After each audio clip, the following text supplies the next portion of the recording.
On this date in 1950, a war that took millions of lives and divided a nation in two broke out. Korea has come a long way from the ravages of that horrific turning point.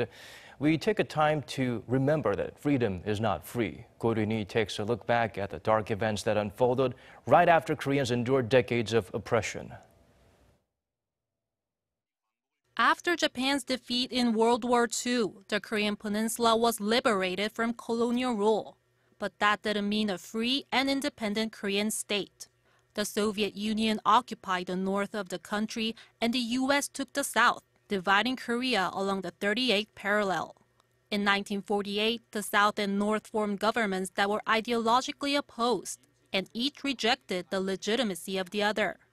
On June 25, 1950, the North Korean army invaded South Korea with Soviet tanks, marking the start of the Korean War. A few months later, the North had conquered nearly all of the South, including its capital, Seoul. To South Korea's defense came the United Nations, with the United States as the principal force. This is because they saw in the North's attack the growing threat of communism. In September 1950, General Douglas MacArthur, Commander-in-Chief of UN forces, successfully carried out the Incheon landing operation, recapturing Seoul in 2 weeks. But without warning, Communist China sent in massive numbers of troops to help North Korea. The fighting finally came to an end with an armistice agreement in July 1953, and the two Koreas remain separated to this day.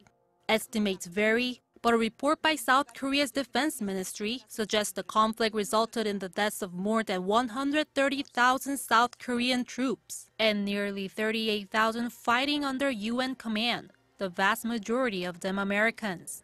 Earlier this month, South Korean President Moon Jae-in spoke at a ceremony for the country's 63rd Memorial Day and laid out the government's plan to honor those soldiers and their sacrifices.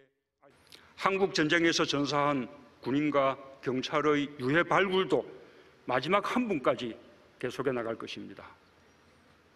남북 관계가 개선되면 비무장지대의 유해 발굴을 우선적으로 추진하겠습니다.